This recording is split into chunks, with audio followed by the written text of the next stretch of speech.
Kita lanjutkan ke bab berikutnya, ini bab baru, bab 2, yaitu tentang sistem gaya.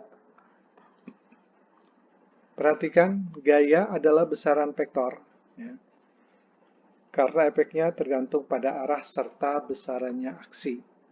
Nah, kita sebelumnya di bab 1 sudah belajar mengenai vektor. Nah, kurang lebih gaya ini sama dengan perhitungannya dengan vektor, karena gaya ini adalah vektor. Ya. Yang sebelumnya kita simbolkan dengan V, sekarang kita simbolkan dengan huruf P ataupun F, ya. Biasa kita gunakan untuk uh, huruf-huruf untuk mewakili sebuah gaya. Perhatikan aksi tegangan kabel pada berikat gambar berikut yang dengan tampilan satu sisi untuk menampilkan gaya, vektor gayanya. Ini sebuah kabel, dia memiliki berat atau tegang kabelnya. Ya. Ini bracketnya. Nah, untuk menunjukkan gaya dari kabel ini, kita perhatikan gambar dua dimensinya dari arah sini. Ya. Nah, kita dapatkan, kita wakilkan aksi daripada kabel ini dengan anak panah arahnya ke bawah dengan sudut tertentu, dalam ini sudutnya theta, dengan simbol P. Artinya P ini adalah vektor gaya dari wakil dari tegangan gaya kabelnya. Nah ini berikutnya simbol dari gaya. Ya.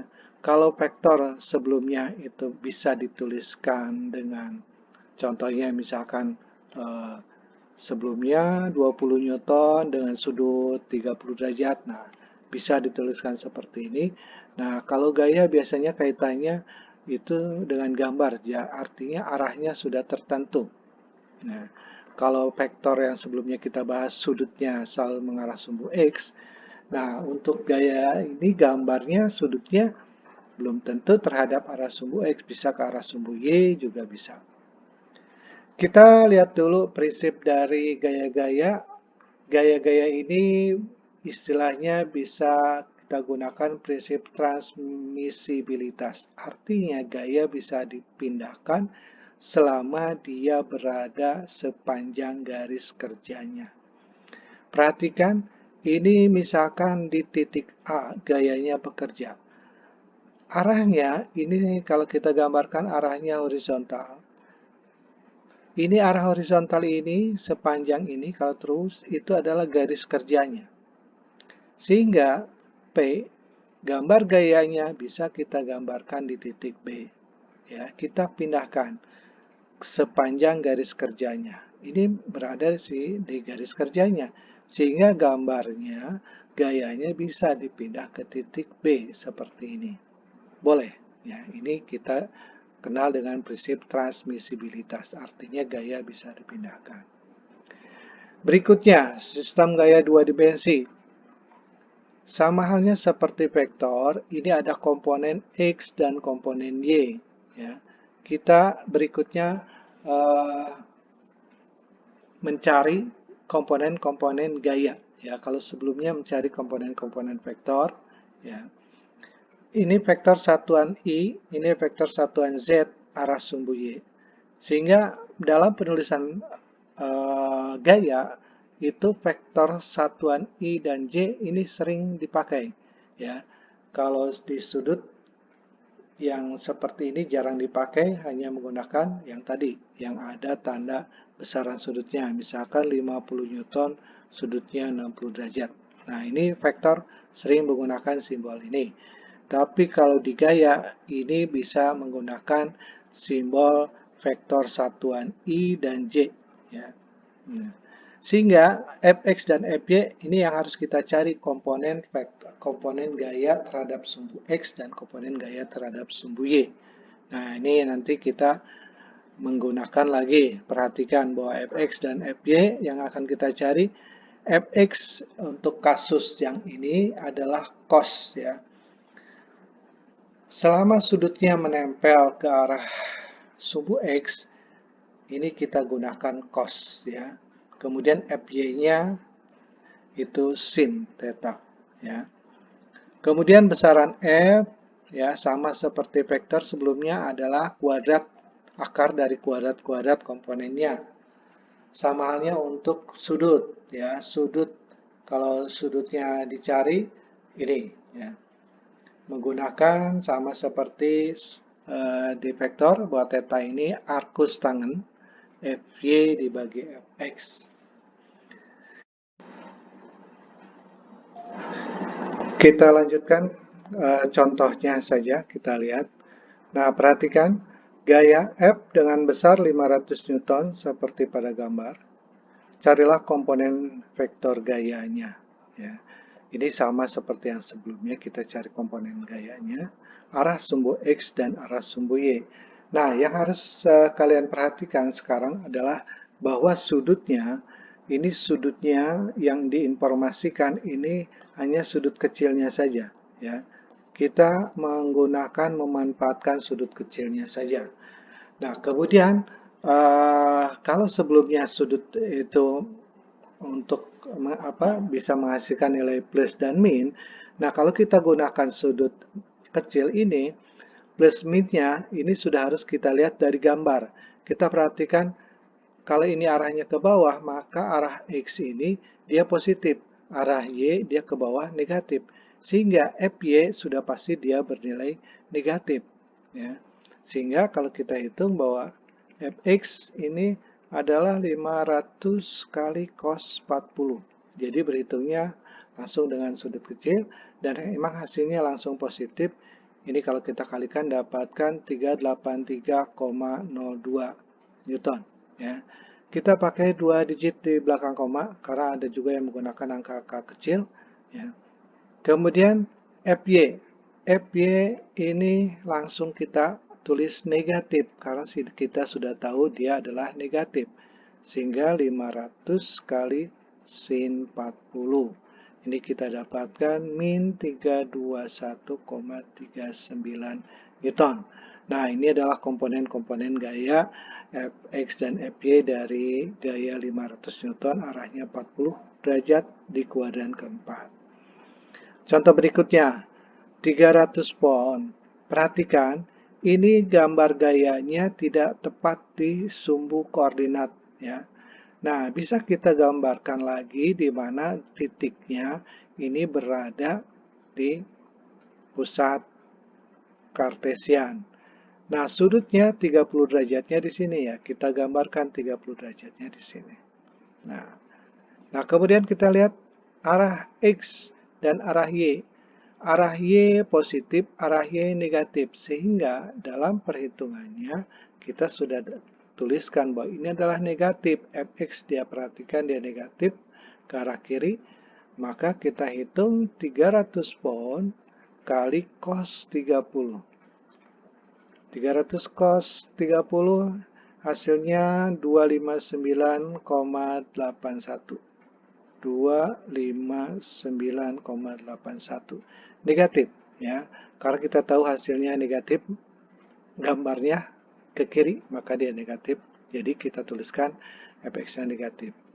Fy nya ke atas positif, kita hitung 300 kali sin 30, 300 kali sin 30 setengah, sehingga Fy nya sudah jelas di hasilnya adalah 150 Newton. Nah, ini adalah komponen gaya Fx dan Fy-nya. Contoh lain, nomor 3, kita perhatikan. Informasinya selain sudut, kita gunakan sebuah segitiga. Informasinya, segitiganya 512. Nah, pasangan segitiga 512, satu laginya adalah 13. Nah, nanti kita akan tahu pemanfaatan angka-angka 5, 12, 13 ini. Kita lihat. Gambar ini kita gambarkan ke arah titik pusatnya 00. Jadi gambar gayanya kita pindahkan di 00. Ya. Tujuannya untuk melihat bahwa arah sumbu X, Fx dan Fy-nya jelas. Oh, ini Fx-nya negatif, Fy-nya juga negatif. Sehingga pada saat kita berhitung, ini sudah jelas Fx-nya negatif. Bagaimana cara berhitungnya? Perhatikan, Fx ini kita menggunakan segitiga kesebangunan. Fx ini mewakili angka 12, gaya F ini mewakili angka 13 ya. Ini F, ini Fx ya. Kemudian yang ini adalah Fy. Nah, jadi kita wakili ini. Bagaimana cara berhitungnya? Berarti di sini adalah 12 berbanding 13 kali besarannya 13 kN. Sehingga hasilnya adalah minus 12 kN. Ya, minus karena kita gambarnya sudah tahu dia ke arah kiri, negatif. Sama halnya Fy. Kesebandingannya dengan 5/13 kali 13. Sehingga hasilnya adalah min 5 kN. Ya. Nah, jadi kalian ikuti contoh seperti ini jika ada soal yang serupa. Ya. Nanti di latihannya soalnya serupa, hanya berbeda angkanya saja. Kita perhatikan soal keempat, contoh soal keempat. Nah, jika yang diketahuinya titik koordinat, perhatikan titik koordinat. Nah, ini 8, min 7, X-nya, Y-nya 6, min 2. Nah, yang kita ukur adalah sebenarnya panjang dari sini ke sini. Ini X-nya berapa, ya. Kemudian Y-nya tingginya berapa, ya. Tuh. Y-nya tingginya berapa. Nah, caranya, bahwa ini ke sini 8, ke kanan, ke kiri min 7, berarti seolah 8 dikurangi min 7. Ini hasilnya 8 tambah 7, 15. Jadi panjang X-nya 15, kemudian panjang Y-nya ini min 2, kemudian atasnya 6, berarti 8. Jadi ini 8, 15. Sisi miring itu tidak lain kita gunakan Pitagoras hitungannya. Akar dari 8 kuadrat ditambah 15 kuadrat, jadi 17. Nah, ini kita gunakan seperti tadi. Ini mewakili gaya F-nya, 15 mewakili gaya Fx-nya, kemudian 8 mewakili gaya Fy-nya. Ini untuk proses perhitungannya. Kemudian untuk Fx dan Fy-nya kita perhatikan, ini positif Fx-nya, Fy-nya positif juga. Jadi kita hitung Fx sama-sama positif, Fx-nya tadi 15 berbanding 17. Ya. Gayanya besarannya 3400. Ya. Kita hitung bahwa 3400 kali 15 per 17. Ini kita dapatkan kita dapatkan 3000 ya, dalam satuan volt ya.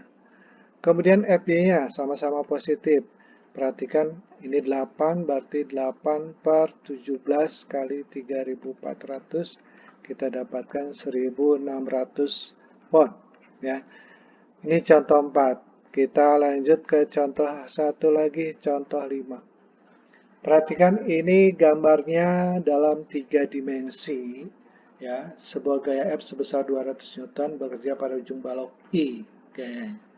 Ini menggunakan segitiga lagi 34. Perhatikan ini gambarnya tidak menuju pusat sumbu O. Nah, bisa kita gambarkan pangkalnya di sumbu nolnya ini.